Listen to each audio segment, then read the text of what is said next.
ومنهم الذين يؤذون النبي ويقولون هو أذن قل أذن خير لكم يؤمن بالله ويؤمن للمؤمنين ورحمة للذين آمنوا منكم والذين يؤذون رسول الله لهم عذاب أليم۔ اور ان میں بعض ایسے ہیں جو پیغمبر کو ایذا دیتے ہیں اور کہتے ہیں کہ یہ شخص نیرا کان ہے، ان سے کہہ دو کہ وہ کان ہی تو ہے تمہاری بھلائی کے لیے، وہ اللہ کا اور مومنوں کی بات کا یقین رکھتا ہے، اور جو لوگ تم میں ایمان لائے ہیں ان کے لیے رحمت ہے، اور جو لوگ رسول خدا کو رنج پہنچاتے ہیں ان کے لیے عذاب علیم تیار ہے۔ يحلفون بالله لكم ليرضوكم والله ورسوله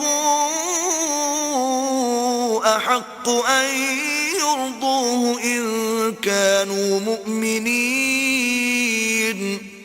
مومنو، یہ لوگ تمہارے سامنے اللہ کی قسمیں کھاتے ہیں تاکہ تم کو خوش کر دیں، حالانکہ اگر یہ دل سے مومن ہوتے تو اللہ اور اس کے پیغمبر خوش کرنے کے زیادہ مستحق ہیں۔ أَلَمْ يَعْلَمُوا أَنَّهُ مَنْ يُحَادِدِ اللَّهَ وَرَسُولَهُ فَأَنَّ لَهُ نَارَ جَهَنَّمَ خَالِدًا فِيهَا ذَلِكَ الْخِزْيُ الْعَظِيمُ۔ کیا ان لوگوں کو معلوم نہیں کہ جو شخص اللہ اور اس کے رسول سے مقابلہ کرتا ہے تو اس کے لیے جہنم کی آگ تیار ہے جس میں وہ ہمیشہ جلتا رہے گا، یہ بڑی رسوائی ہے۔ يحذر المنافقون أن تنزل عليهم سورة تنبئهم بما في قلوبهم قل استهزئوا إن الله مخرج ما تحذرون۔